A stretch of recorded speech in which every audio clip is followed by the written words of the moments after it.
నమస్కారం. ఐడ్రీమ్ ప్రేక్షకులకు స్వాగతం. నవగ్రహ దోషాలని మనం ఎక్కువగా వింటున్నాం. అయితే ఈ దోష నివారణ కోసం చాలామంది లక్షల్లో వేలల్లో పరిహారాల కోసం పోగొట్టుకుంటూ ఉన్నారు. అవి ఏవి కాకుండా లలిత సహస్రనామంలోని కొన్ని నామాలు చేసుకోవటం వల్ల గ్రహ బాధల నుంచి మనం బయటపడవచ్చు. వాటి గురించి ఇవాళ మనం పూర్తిగా మాట్లాడదాం. ఈరోజు మనతో పాటు ఉన్నారు ప్రముఖ వాస్తు మరియు జ్యోతిష్య పండితులు, లలిత ఉపాసకులు బ్రహ్మశ్రీ నానాజీ పట్నాయక్ గారు. వారితో మాట్లాడదాం. నమస్కారం గురుజీ. శ్రీమాత్రే నమః. గురుజీ, నవగ్రహ దోషాలు అంటూ ఉంటారు. అయితే ఒక్కో గ్రహానికి లలిత సహస్రనామంలోని ఒక్కొక్క నామం చదువుకోవటం వల్ల ఆ గ్రహం శాంతించి మంచి చేస్తుంది అని పెద్దలు అంటూ ఉంటారు గురుజీ. అయితే దాని గురించి ఏ నామం చేసుకోవటం వల్ల ఏ గ్రహ బాధ నుంచి మనం బయటపడచ్చు అని 9 గ్రహాలు శాంతించడానికి విడివిడిగా అందరికీ అర్థమయ్యేలాగా చెప్తారు గురుజీ పూర్తిగా. ఫస్ట్ ఆఫ్ ఆల్ ఏంటంటే రవిగ్రహం నుంచి కనుక తీసుకుంటే, రవి ఎవరి జన్మ జాతకంలో అయినా బాలేడు అనుకోండి, అధికారులతో ఇబ్బంది కానీ, లేకపోతే పేరు ప్రఖ్యాతలు రాకపోవడం కానీ, సంతానంతో ఇబ్బంది కానీ, సంతానం కలగకపోవడం కానీ, ఇట్లా తండ్రి నుంచి వచ్చేటువంటి సపోర్ట్ ఏదైతుందో రాకుండా ఉండడం జరుగుతూ ఉంటుంది. ఓకే, రవి బాగోకపోతే కనుక అలాంటప్పుడు నిజారుణ ప్రభాపూర మధ్యత్ బ్రహ్మాండ మండల చేసుకోవచ్చు. లేదా మనకి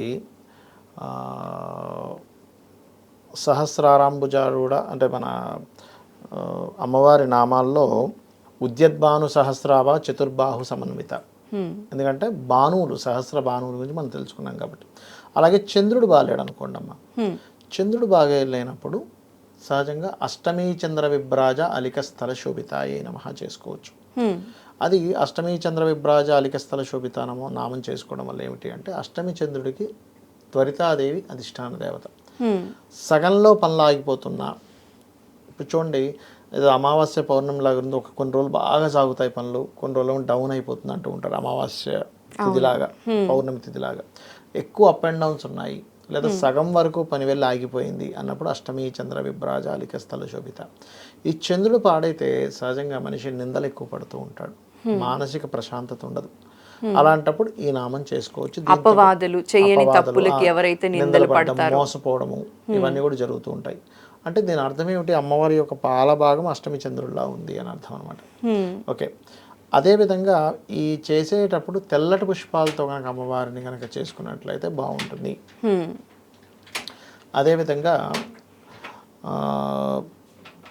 కుజుడి యొక్క స్థితి సరిగ్గా లేదనుకోండి, లలితా సహస్రనామాలు అన్ని నామాలు చేస్తూ ఎర్రటి పుష్పాలతో చేసినా కూడా కుజస్థితి అనేటువంటిది బాగుంటుంది. ఓకే, కుజుడు బాగుండాలంటే లలిత సహస్రనామం మొత్తం చదువుకుంటూ ఎర్రటి పువ్వులతో అమ్మవారికి పుష్పాలతో చేసుకుంటే కూడా సరిపోతుంది. అట్లాగే సహజంగా కుజుడు గనక బాగోలేడు అనుకోండి ఎవరికైనా, వాళ్ళకి ధైర్యం తగ్గిపోతుందమ్మా. అంటే కుజుడు బ్రేవ్నెస్కి కారకుడు అనమాట. ధైర్యం తగ్గిపోయి అమ్మో నేను ఈ పని నేను చేయగలను లేదు అనేటువంటి భావన కలుగుతూ ఉంటుంది. కాబట్టి ఆ ఎర్రటి పుష్పాలతో ఎప్పుడైతే పూజిస్తామో దాని యొక్క ప్రభావం అనేటువంటి తగ్గుతుంది. కొంతమందికి బుధగ్రహం బాగోదు, బుధగ్రహం గనక పాడైంది, మనకు అన్ని గ్రహాల కంటే బుధుడు చాలా ముఖ్యమైన గ్రహం అమ్మ. చాలా మంది శని గురించి మాట్లాడుతూ ఉంటాము, బుధుడు చాలా గ్రహం. ఎందుకు అంటే చెప్తా చూడండి. ఇప్పుడు మీకు ఎప్పుడైనా గొడవ దేని వల్ల వస్తుంది? మాట వల్ల. అవును, ఒక్క మాట తప్పు మాట్లాడడం గొడవ వచ్చేస్తుంది, హ్యార్ష్గా మాట్లాడడం గొడవ వస్తుంది. తెలివిగా నిర్ణయం తీసుకోలేదు, నష్టపోతారు. తెలివికి బుధుడు కారకుడు, వాక్కుకి బుధుడు కారకుడు. ఓకే, తెలివి వాక్కు ఈ రెండింటిని బుధుడు శాసిస్తాడు. మనం మాట్లాడే మాట తీసుకునే డెసిషన్ బాగుండాలంటే బుధుడు బాగుండాలి. ఇప్పుడు మరి ఈ బుధుడు పాడవకపోతే ఈ రెండు తప్పు చేస్తున్నావు. అవును, ఎంత పెద్ద బిజినెస్ ఉన్నా డౌన్ఫాల్ అవుతుంది, ఎంత రిలేషన్ అయినా సరే బ్రేక్ అయిపోతుంది.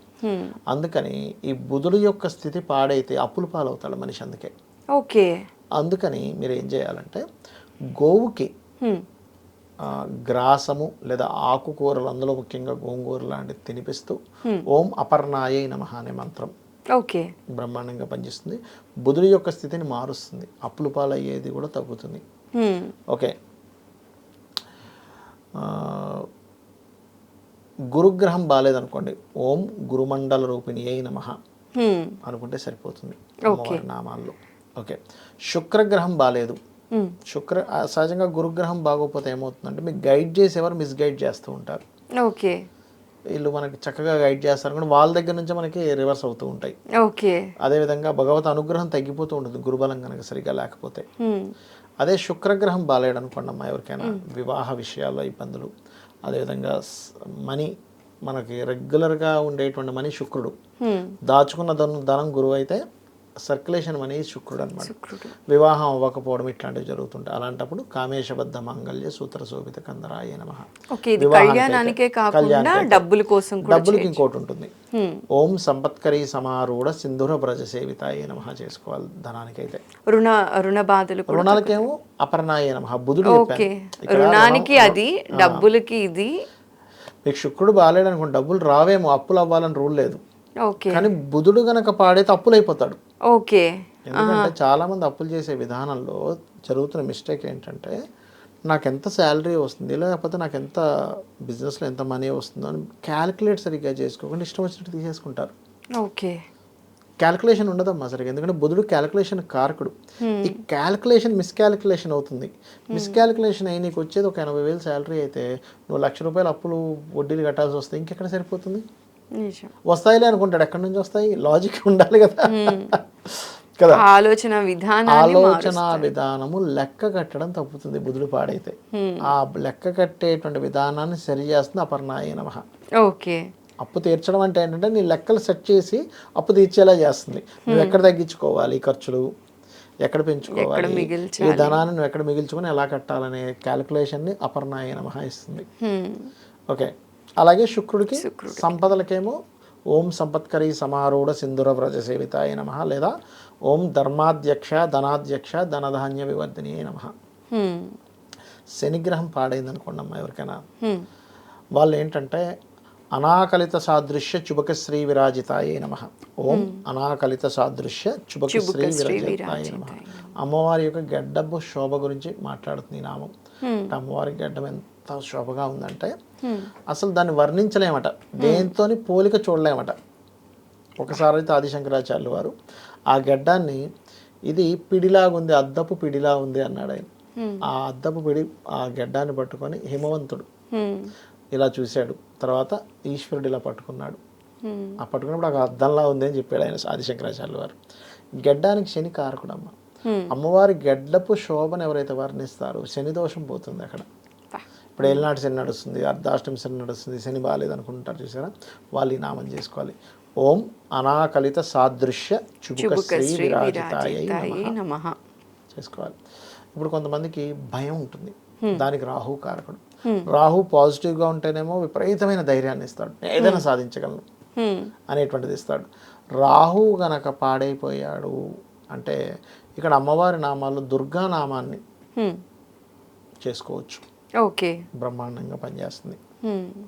అలాగే కేతుగ్రహం పాడైంది అనుకోండి ఎవరి జన్మజాత చక్రంలో అయినా, కేతు ఏంటంటే వైరాగ్యం. ఇప్పుడు కేతువు పాజిటివ్గా పనిచేస్తేనేమో జ్ఞానం వైపు వెళ్తాడు మనిషి, ఆధ్యాత్మికము జ్ఞానము ఉన్నతమైన అంటే దేంట్లో పీక్ స్టేజ్కి వెళ్తాడు కేతు. అందుకే గొప్ప గొప్ప వాళ్ళ నెంబర్లో 7 ఉంటుంది చాలా మందికి. 7 ఈజ్ కేతు. అయితే అది పాజిటివ్ వెళ్తేనేమో అలా, నెగిటివ్ వెళ్ళాడు అనుకోండి కేతు సైడ్, నాకేమీ వద్దు, రోడ్ల మీద తిరుగుతుంటారు చూసారా, ఏమీ వద్దు అనుకొని తిరిగేటువంటి వ్యక్తులు, దేని మీద ఇంట్రెస్ట్ లేని వ్యక్తులు. అరే అన్నం తినమంటే తిండి మీద ఇంట్రెస్ట్ ఉండదు, బట్ కట్టుకునే వస్త్రం మీద ఇంట్రెస్ట్ ఉండదు, చేసే పని మీద విరక్తి వైరాగ్యాన్ని కేతు ఇస్తాడు. ఇది నెగిటివ్ అయితే. పాజిటివ్ అనుకోండి జ్ఞానాన్ని ఇస్తాడు. ఈ నెగిటివ్ నుంచి పాజిటివ్ చేయాలి అంటే గణపతి అనుగ్రహం ఉంటే నెగిటివ్ టు పాజిటివ్ అయిపోతుంది. ఓకే. ఓకే. ఆ గణపతి అనుగ్రహంతో పాటు అమ్మవారు అయ్యవారి అనుగ్రహం కూడా ఉన్నట్లయితే ఇంకా బాగుంటుంది. అప్పుడు ఏ నామం చేసుకోవాలి? కామేశ్వర ముఖాలోక కల్పిత శ్రీ గణేశ్వర అంటే అమ్మవారు అయ్యవారు ఇద్దరు ఒకరి ముఖాలోకలు చూసుకుంటే వాళ్ళ నవ్వుల నుంచి పుట్టినవాడు గణపతి.